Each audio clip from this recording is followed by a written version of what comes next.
Hello বন্ধুরা, welcome to my channel স্বর্ণালী স্বর্ণা।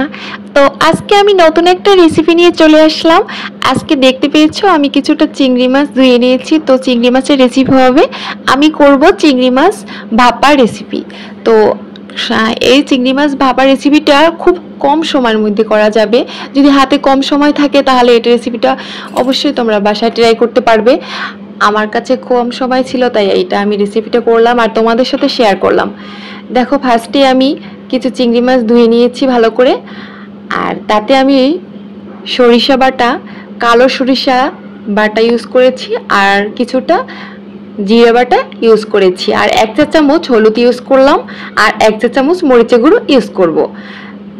তোমরা যেমন ঝাল পছন্দ করো তেমন খাবে। আমি সরিষা বাটার সাথে 2টা কাঁচা লঙ্কা ইউজ করেছি, যার কারণে আমি 1 চা চামচ মরিচের গুঁড়ো দিলাম, আর পরিমাণ মতো সরিষার তেল ইউজ করলাম। এটা আমি খাঁটি সরিষার তেল ইউজ করতেছি। অবশ্যই তোমরা সরিষার তেল দিয়ে রান্না করবে, খেতে খুব দারুণ হবে। তো 2টা কাঁচা লঙ্কা দিয়ে দিলাম। এখন এটা আমি ভালো করে ম্যারিনেট করে নেব, হাতের সাহায্যে ভালো করে মেখে নেব। দেখো, মাখার সাথে সাথে কি সুন্দর কালার চলে আসছে। আমি সব থেকে পছন্দ করি চিংড়ি মাছ। চিংড়ি মাছটা যদি আর ভাপা হয় তাহলে তো আর কোনো কথাই নয়। আমি 1 থালা ভাত খেয়ে নিতে পারবো চিংড়ি মাছের ভাপা দিয়ে। তোমরা অবশ্যই বাসায় ট্রাই করবে আর আমাকে জানাবে যে কেমন হয়েছে। দেখতে পেয়েছো আমি ভালো করে মাখিয়ে নিয়েছি, আর দেখো কালারটা কত সুন্দর এসেছে।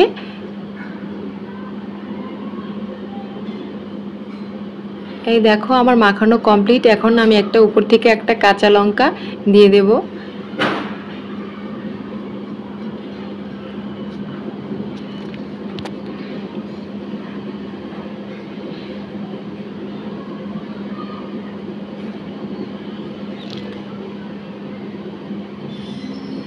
এখন আমি এরকম একটা টিফিন বক্স নিবে, তোমরা অবশ্যই এমন একটা টিফিন বক্স করে নিবে, আর যাতে ঢাকনা থাকে সেরকম একটা টিফিন বক্স নিতে হবে। দেখতে পেয়েছো আমি ঢাকনা দিয়ে ঢেকে দিয়েছি, আর আমার বাসায় একটা শিলনোড়া ছিল, শিলনোড়াটা দিয়ে আমি এরকম ঢেকে দিয়েছি 15 মিনিটের জন্য।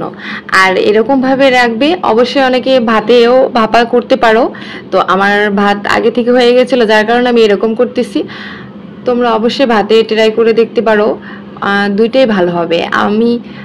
আমারটাও খেতে খুব ভালো হয়েছিল। দেখো 15 মিনিট পর আমি চলে আসলাম। এই দেখতে পেয়েছো আমার চিংড়ি মাছ ভাপা অনেকটা সুন্দর হয়েছে, দেখতেই পেয়েছো তোমরা। দেখো কি সুন্দর, 15 মিনিট পরে দেখি একদম চিংড়ি মাছটাও সিদ্ধ হয়েছে, আর আমি টেস্ট করে দেখেছি খুব ভালো হয়েছে, আর আমার বাসায় সবাই খুব বেশি পছন্দ করেছে। তোমাদের যদি ভালো লাগে অবশ্যই তোমরা ট্রাই করে দেখতে পারো। আর আমার চ্যানেলে এখনও যারা সাবস্ক্রাইব করোনি অবশ্যই সাবস্ক্রাইব করে দিবে। তো থ্যাংক ইউ আমার ভিডিওটা দেখার জন্য। Tata, bye bye.